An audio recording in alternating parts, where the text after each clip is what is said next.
Jadi dari dalam hati yang paling ujung kita sangat menginginkan Al-Quds itu merdeka, terbebas dari Israel, benar. Maka perjuangan-perjuangan kita tentang Al-Quds ini kadang-kadang lebay. Semua kita berjuang, tapi antum harus ingat, yang bisa menaklukkan Al-Quds itu cuma tentara Al-Mahdi, gak ada lagi.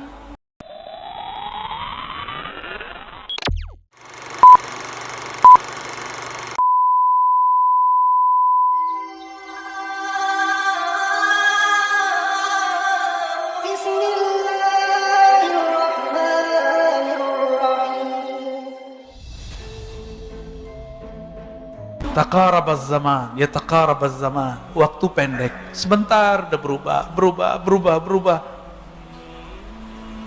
Kenapa waktu terasa cepat? Karena setiap waktu terisi dengan aktivitas penting atau tidak penting. Coba, adakah di antara antum kalau nggak ngaji lepas dari handphone? Kan nggak ada. Ada nggak? Nggak ada ya. Kecuali yang tugas, dia lagi tugas nih. Yang kerja di kantor mulai buka handphone, buka laptop, tahu tuh udah pagi aja, udah sore aja, bener ya, tahu udah besok lagi, begitu terus. Ya taqarabuz zaman. Maka waktu itu dibagi dua, ada waktu yang antum sebut detik, menit, jam, hari, minggu, bulan. Oh Ustadz gak boleh nyebut minggu, ya salam ya. Ini cuma persoalan bahasa, nggak usah repot. Minggu ini dari gereja, udahlah. Banyak hal-hal yang dari gereja, dari masjid, dari Buddhis, dari Hindu kita pakai secara bahasa. Yang penting tidak dipakai secara ritual. Antum menyebut neraka, neraka bahasa apa? Sanskerta orang Hindu pakai. Pahala, pahala bahasa siapa? Kalau pakai bahasa Arab kan lucu. Ajrun, ajrin. Orang nyebut kurang ajarin lagi. Diterjemahkan ulama kita menjadi karma, pala. Hilang karmanya jadi pala, pahala. Sama dia. Jangan saklek. Ilmu jangan pakai kitab Wikipedia atau Wikipedia. Ilmu itu pakai ilmu. Kalau bab tauhid pakai tauhid ya. Jadi boleh nggak nyebut ahad dengan minggu? Boleh, tapi kalau di kampung saya orang nyebutnya ahad, Pak. Akad malah. Kampung saya nyebutnya ahad, akad. Hari apa? Hari apu gitu. Hari akad gitu. Atau kalau kampung Pak Mirwan. Bener, akad Pak, atau ahad. Fasih amat Pak. Alhamdulillah. Wa yazharul fitan. Dan tanda berikutnya muncullah banyak fitan. Jamak dari fitnah artinya kekacauan-kekacauan. Wa yakthurul haraj wa huwal qatl. Banyaklah pembunuhan. Jadi waktu ISIS muncul pertama kali, kita sudah mulai khawatir, jangan-jangan masuk bagian dari ini. Tapi bukan ya. Ini hadisnya masih panjang nih. Kita cut aja dulu ya. Kita langsung masuk ke fasal berikut. Ini beberapa riwayat saya loncat. Dari Sayyidina Mu'az ibn Jabal, qala Rasulullah sallallahu alaihi wasallam, umranu Baitul Maqdis kharabu Yathrib. Apa artinya itu? Kemakmuran Baitul Maqdis adalah kehancuran Yathrib. Yathrib ini nama kota Madinah. Madinah itu sebelum Nabi datangi disebut dengan Yathrib. Wa kharabu Yathrib khurujul malhamah. Jika Madinah sudah runtuh, sudah hancur, siap-siap terjadi malhamah kubra, perang dunia ketiga. Perang dunia kedua udah ya. Kalau antum tiap hari perang dunia ya, sama pasangan ya. Wa khurujul malhamah fathul Konstantiniyah. Terjadinya perang dunia terakhir itu adalah awal terbukanya gerbang Konstantinopel kesekian kalinya. Wa fathu Konstantiniyah khurujud dajjal. Jika itu sudah ditaklukkan, itu arah ke Eropa maksudnya. Turki itu kan ada satu semenanjung, yang semenanjung itu sebenarnya Eropa. Jadi ada Turki Eropa, ada Turki Asia. Turki Eropa ini sebenarnya yang Konstantinia yang awal itu lebih luas sebenarnya kekuasaannya. Jika itu takluk, maka itu adalah tanda keluarnya Dajjal. Oke, coba kita lihat lafaz pertamanya, Omron Baitul Maqdis. Makmurnya Baitul Maqdis itu adalah kehancuran Madinah. Bapak saudara makan Allah, orang di luar sana mengukur keahlussunnahan saya dengan cara yang tidak sesuai dengan kaidah ahlussunnah. Apa itu? Ar-Razi ini pro Hamas atau bukan? Ada nggak dalam kitab ahlussunnah bahwa antum itu sah ahlussunnahnya kalau pro Hamas atau tidak? Coba kalau ada tunjukin ke aneh satu kitab aja. Ada nggak? Sok-sok tua lagi yang ngomong nih dan menyebut saya ini anak muda kemarin sore. Ya salam. Ya. Ngakunya mantan salafi dia nih. Tapi ternyata mantan ikhwan muslimin ternyata. Kita nggak anti dengan ikhwan muslimin. Kita tidak anti dengan Hamas. Tapi boleh nggak kita beda opini dengan suatu kelompok? Boleh. Coba antum buka berita tentang baik yang bahasa Arab, bahasa Inggris itu bahasa Indonesia. Siapa saja yang berjuang di Baitul Maqdis, di Palestina, di Gaza dan sekitar. Ada 4 kelompok. Ada 4 kelompok.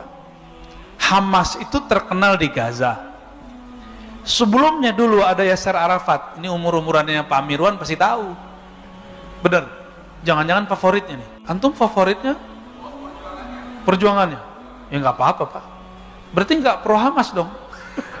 Tuh kan, mulai bingung kan? Yasser Arafat itu dia pergerakannya namanya Al-Fat. Al-Fat itu dulu persis seperti Hamas sekarang. Angkat senjata perang. Ingin membebaskan Al-Quds dari Israel. Sama seperti Hamas. Sampai hari ini sama. Perbedaannya, Yasser Arafat kemudian sudah lelah berperang. Dan dia menemukan gak mungkin begini hidup damai kalau kita tidak menghargai satu sama lain. Disitulah Yasser Arafat kemudian ditinggalkan oleh kelompok-kelompok yang lain. Maka Hamas pun kemudian buat rumus.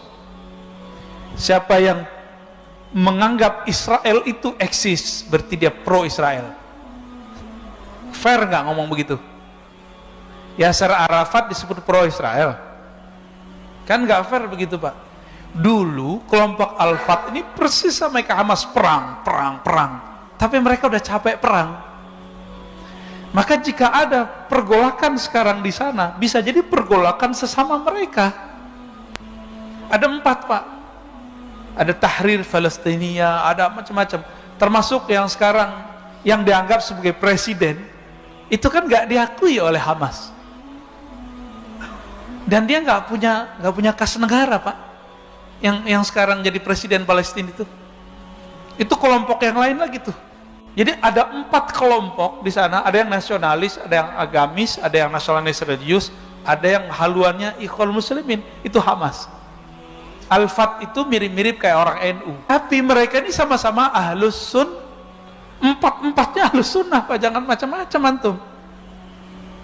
Masing-masing mereka mazhabnya Syafi'i, akidahnya Asy'ariyah. Mereka kalau subuh itu kunut di sana.